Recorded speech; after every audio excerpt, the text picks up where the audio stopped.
The top 25% of runners have double the chance of getting selected compared to the bottom 25% of runners. And being in the top 25% of ruckers in your class gives you a 65% chance of getting selected. Historically, the average selection rate has been 31%, but it has been trending lower lately. If you want to get selected, you need to be physically fit. Watch this video carefully and take notes. This is part 1 of our series on how to physically prepare yourself for the demands of selection. I've personally trained nearly 100 candidates, and I've trained everybody from the physical stud who came to me with perfect scores, to the candidate who could barely run a 10-minute mile and who had no physical training background. What I will be sharing with you is a tried and true method of general principles that we apply to get candidates like you ready for selection. The goal of training is to make it so that there is no doubt in your mind, or in my mind as a coach, that you physically have what it takes to succeed.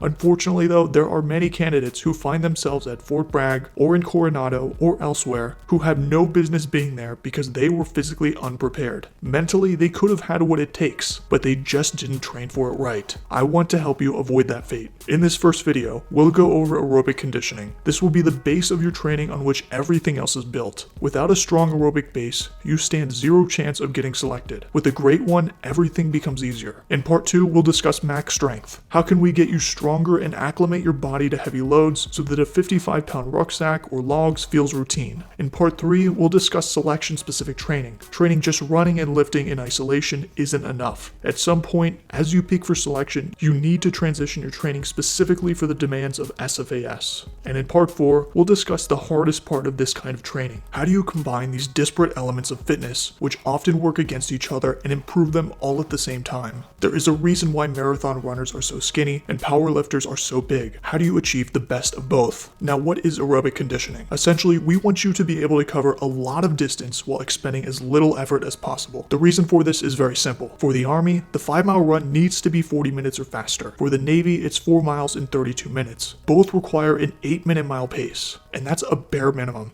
Now, if you can run 60 minutes at a 9-minute mile pace while nasal breathing, that 5-mile run is going to be easy. You just need to pick up the pace a bit. Now, if you can only do 12 or 13-minute miles while nasal breathing for 60 minutes, a 40-minute 5-mile run could be max effort for you. So our goal is to raise the floor of your low-intensity pace as high as possible, so that while the guys around you are at an 8 or 9 out of 10 effort on their 5-mile time runs, you can be relaxing at a 3, 4, or 5 out of 10. We want you to be as fit as possible. And the great thing is we can actually track your aerobic performance over time by seeing how much distance you can cover at a given heart rate for a given amount of time. Here's an example. If you're running 12-minute miles for 60 minutes today, and next month you're doing 10 30-minute miles, that's good progress. On the other hand, if you're doing those same sessions month over month and not improving, there's something wrong with your training. As coaches, we are benchmarking our athletes every week to track these sessions over time. And it's not just 60 minutes and it's not just running. It's rucking too, and we can do this all the way up to 3 hours or more, depending on what the athlete is training for and capable of today. Now, how do you actually build this aerobic base so that your 5-mile pace today is a casual pace tomorrow? Well, the answer is it takes time. While we can work some magic and drop a minute or two off most guys' 2-mile run times relatively quickly, there's no shortcut to getting physically fitter in terms of zone 2 fitness. For our athletes in a base building phase, we like to see at least 2.5 hours per week of low intensity training. This should be a combination of running and rucking as much as possible, but it's also incredibly important to monitor your volume and mileage so that you're not experiencing overuse injuries like shin splints. As a coach, sadly I have seen many guys overdo it with the zone 2 running or just try to run through shin splints. All it ends up doing is setting you back weeks or in some cases months. There is no shame in taking the running and rucking volume slowly or dropping it altogether and supplementing with miles on the bike or laps in the pool. Now, how you actually design this base building program will vary significantly from person to person based on your training history, your athletic background, and your current strengths and weaknesses. I will give you a general guideline for an athlete who is running 5 miles in 40 minutes, lifting 2 to 3 days per week, and who has successfully run 30 miles per week without any shin or overuse injuries.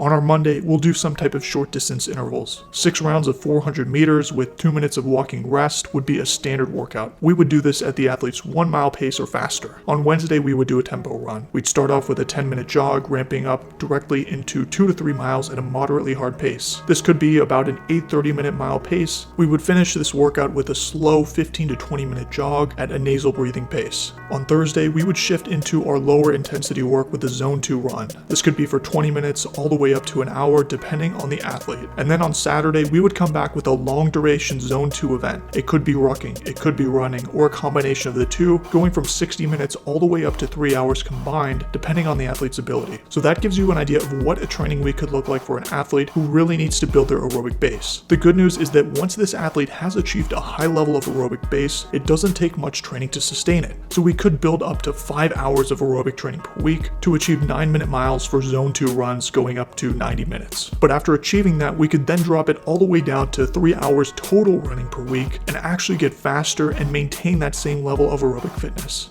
Ask your training questions in the comments and I'll answer them. Thanks for watching.